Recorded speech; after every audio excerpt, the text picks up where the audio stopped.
आदित्य एक प्रतिभाशाली चित्रकार था, लेकिन उसके अंदर एक अजीब सी दुविधा थी। वह कभी भी अपनी पेंटिंग पूरी नहीं कर पाता था। जब भी वह किसी नई कला की रचना करता, उसे हमेशा लगता कि यह उतनी अच्छी नहीं बनी जितनी वह चाहता था। हर बार उसे ऐसा महसूस होता कि इसमें कुछ न कुछ कमी रह गई है, और इसी अधूरेपन के डर से वह अपनी पेंटिंग को छोड़ देता। धीरे धीरे यह आदत उसे अंदर ही अंदर तोड़ने लगी। उसके दोस्त और परिवार के लोग भी परेशान थे। उसकी कला में अपार क्षमता थी, लेकिन अधूरी पेंटिंग्स के कारण कोई भी उसकी मेहनत को पहचान नहीं पा रहा था। लोग कहते, आदित्य, तुम्हारे हाथों में जादू है, लेकिन जब तक तुम इसे पूरा नहीं करोगे, लोग इसे कला नहीं मानेंगे। लेकिन वह खुद से ही असंतुष्ट रहता। संघर्ष और असमंजस। एक दिन वह एक प्रदर्शनी में गया, जहां दुनिया के प्रसिद्ध चित्रकारों की पेंटिंग्स रखी थीं। वहां उसने एक अनोखी पेंटिंग देखी जो अधूरी थी। आदित्य से रहा नहीं गया। उसने कारीगर से पूछा, बाबा, आपको कभी नहीं लगता कि आपका काम और बेहतर हो सकता था? ये खिलौने अधूरे क्यों हैं? कारीगर मुस्कुराया और एक अधूरी मिट्टी की गुड़िया दिखाते हुए बोला, ये गुड़िया मैंने अधूरी छोड़ी है, लेकिन किसी को यह अधूरी नहीं लगती। लोग इसे खरीदते हैं, पसंद करते हैं, क्योंकि हर चीज में पूर्णता नहीं, भावनाएं मायने रखती हैं।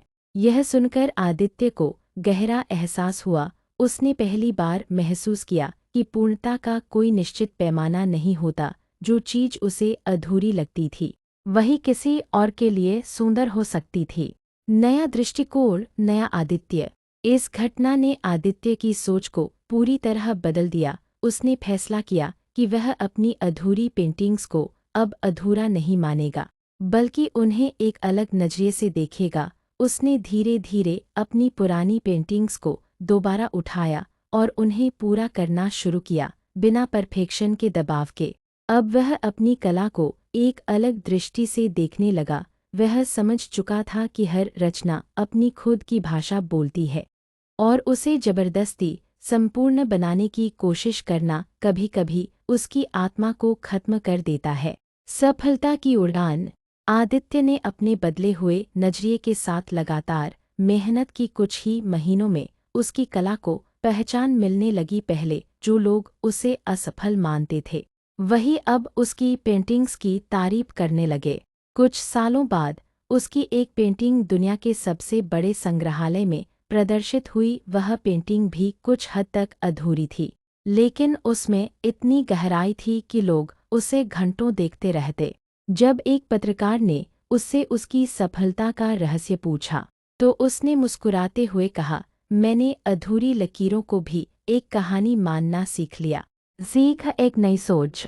जीवन की हर अधूरी कोशिश असफलता नहीं होती, बल्कि वह उस सफलता का हिस्सा होती है जो हमें आगे बढ़ने की प्रेरणा देती है।